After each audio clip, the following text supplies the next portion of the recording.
তাই এই গণভবনকে যেহেতু এদেশের মানুষ ছাত্র জনতা একটা অভ্যুত্থানের মাধ্যমে জয় করেছে, এটিকে জনগণের জন্য উন্মুক্ত করে দেওয়া হবে।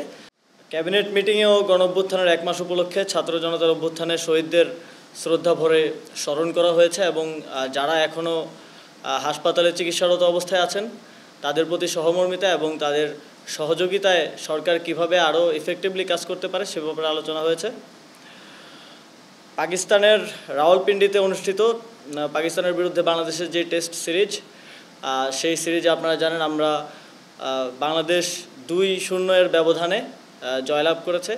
ক্যাবিনেট উপদেষ্টা পরিষদের পক্ষ থেকে সকল খেলোয়াড়, কোচ, কর্মকর্তা ও বিসিবিকে শুভেচ্ছা ও অভিনন্দন জানিয়ে অভিনন্দন প্রস্তাব গৃহীত হয়েছে।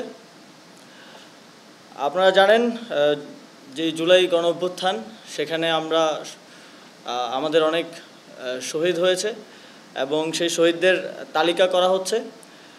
অতি সত্বর মাননীয় প্রধান উপদেষ্টা এবং উপদেষ্টা মণ্ডলীর সদস্যবৃন্দ শহীদ পরিবারের সাথে একটি সাক্ষাৎ করবেন। একটা শহীদ পরিবারদেরকে নিয়ে একটি সম্মেলন করার ব্যাপারে সিদ্ধান্ত গৃহীত হয়েছে।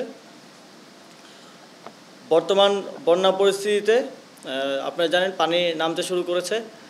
ত্রাণ কার্যক্রম সরকারের পক্ষ থেকে এবং আরও বিভিন্ন জায়গা থেকে ত্রাণ কার্যক্রম চলমান আছে। তবে আমরা পুনর্বাসন কার্যক্রমও শুরু করেছি অনেকগুলো এনজিওর সাথে সরকারের মেলবন্ধনের মাধ্যমে এবং সরকারের পক্ষ থেকেও পুনর্বাসন প্রকল্প হাতে নেওয়া হয়েছে।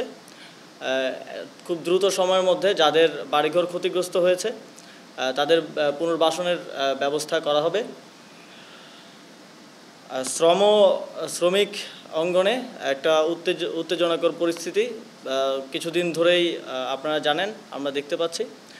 সে বিষয়ে সকল স্টেকহোল্ডারদের সাথে দফায় দফায় আলোচনা হয়েছে এবং সে বিষয়ে ক্যাবিনেটে আজকে আলোচনা হয়েছে এবং আপনারা জানেন আজকে পরিস্থিতি মোটামুটি নিয়ন্ত্রণে আছে এবং শ্রমিকদের যে কোনো সমস্যা সমাধানের জন্য একটা রিভিউ কমিটি শ্রম মন্ত্রণালয়ের অধীনে করার বিষয়ে সিদ্ধান্ত হয়েছে।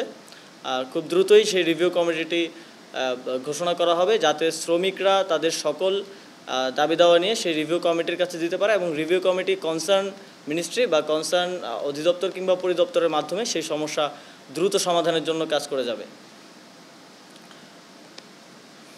আমরা ইতিমধ্যেই দেখতে পেয়েছি বিভিন্নভাবেই যেই ফ্যাসিবাদী পরাজিত শক্তি তাদেরকে পুনর্বাসন করার মতো বিভিন্ন কর্মসূচিও আমরা কিছু কিছু জায়গায় দেখতে পেয়েছি। এই বিষয়টি অবশ্যই যেহেতু আমরা ছাত্র জনতার অভ্যুত্থানের ভিত্তিতে গঠিত একটি সরকার, আমরা মনে করি বিচারের আগ পর্যন্ত, সম্পূর্ণ বিচার নিশ্চিত না হওয়া পর্যন্ত ফ্যাসিবাদীদের পুনর্বাসনের আর কোনো সুযোগ নেই। আজকের সবচেয়ে গুরুত্বপূর্ণ যে সিদ্ধান্তটি হয়েছে সেটি হচ্ছে আমাদের যে গণভবন আছে, এই গণভবন কখনোই আসলে এর যে নাম গণভবন, গণর ভবন হয়ে উঠতে পারেনি।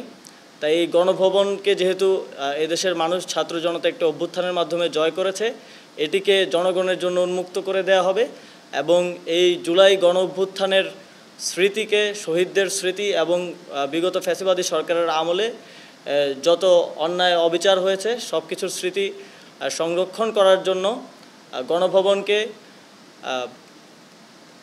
জুলাই গণ অভ্যুত্থান স্মৃতি জাদুঘর হিসেবে প্রতিষ্ঠা করা হবে এবং খুব দ্রুতই এটা নিয়ে কার্যক্রম শুরু হবে। গণভবন যেই অবস্থায় আছে, জনগণ যেভাবে এটিকে অধিকার করেছে, এটিকে